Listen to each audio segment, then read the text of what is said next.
Good morning and welcome to Coffee Talk. Um, I am so tired. I have to drive back to Birmingham and it is pouring in Atlanta. It's like there has been no rain. We have had the worst drought and now the rain comes. And I hate driving in the rain. Um, so, interestingly enough, last night I shared a picture of myself wearing a sweater dress and boots because I love the outfit. And um, I got a message from a woman who said, "You always look like you feel so beautiful. I don't understand why I never feel beautiful."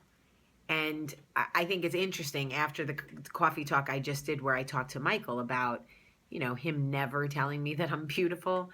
And it really does matter if you hear it from your significant other. It just does. I could hear it from 1,000 people, but if I never hear it from Michael, it's not the same.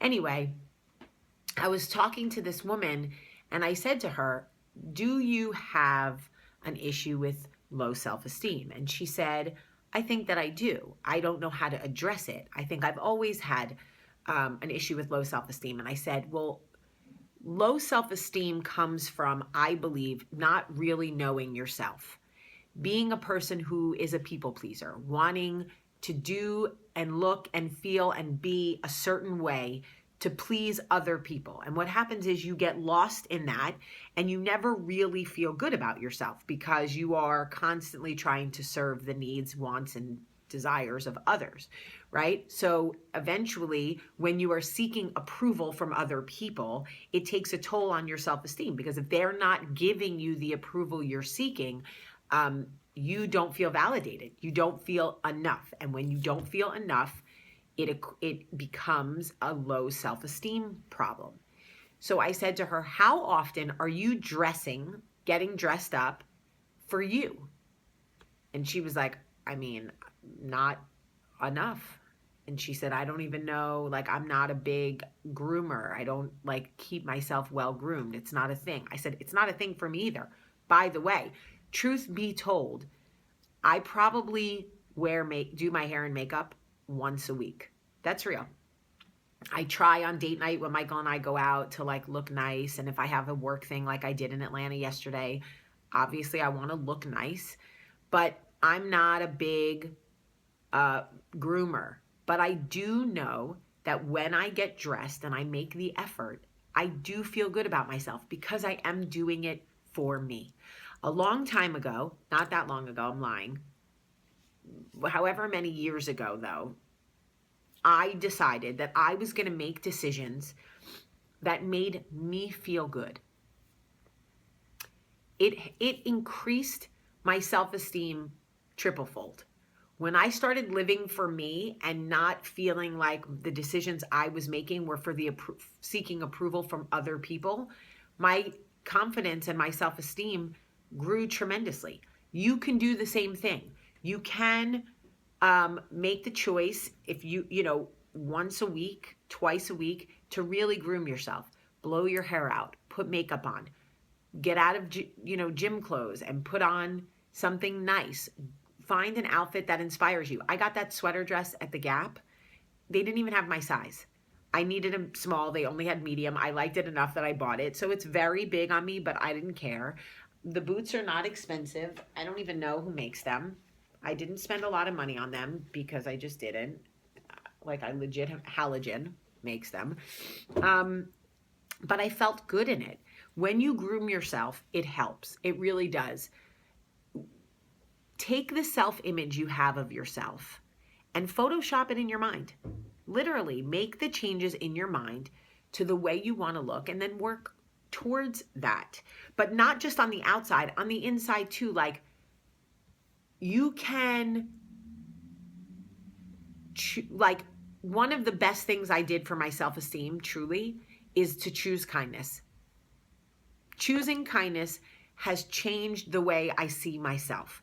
When I was nasty to people, when I was cunning and hurtful, I had low self-esteem because I believed the world was out to get me because I was not a good person. Once I started being kind and generous with others, it really boosted my self-esteem because I believed that if I was kind and generous, other people could be the same way.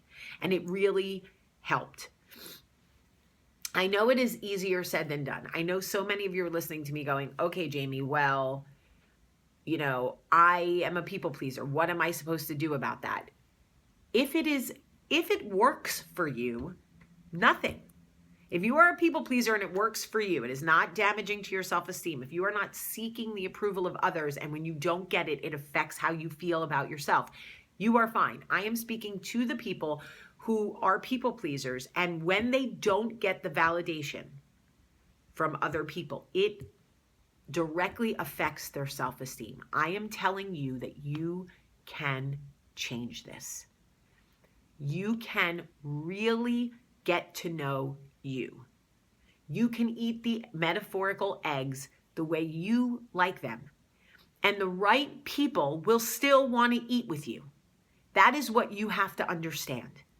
If you don't like scrambled eggs, but you are constantly sitting at tables with people who only want to eat scrambled eggs because you want their approval, you will never feel good about yourself because your value has been put in the hands of other people.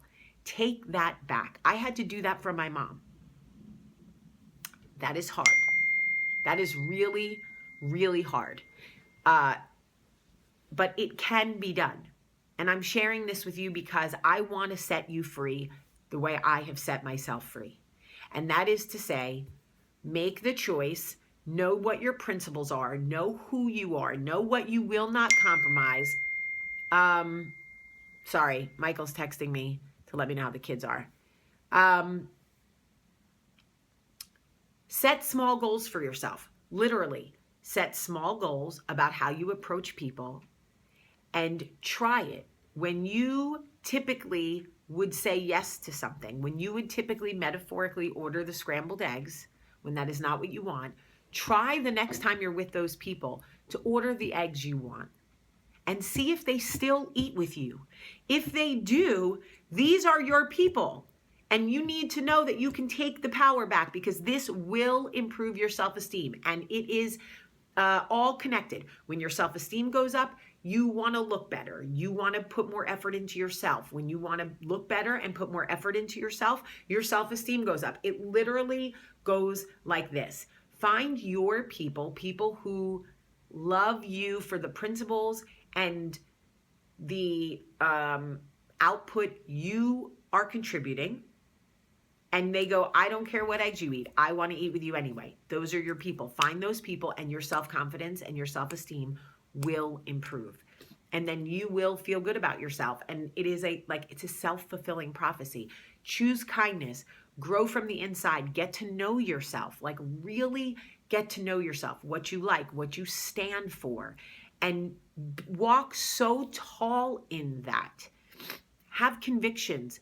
Don't be wishy-washy. Don't let the person you date or the friend you have, sway you from what you believe and what you feel. There is nothing sexier than a woman who knows what she wants and what she stands for and does not waver from that. The right people will come to you. You will attract the right people in your life. People who don't need to hold validation over your head. Like, if you don't do what I want, I'm not going to give you validation. You'll never feel good about yourself, blah, blah, blah. No, we don't need people like that. No, sorry. No, Nancy, no. Okay. I love you guys so much today. I am going to jump in the shower and get ready to drive home. You guys have a great day.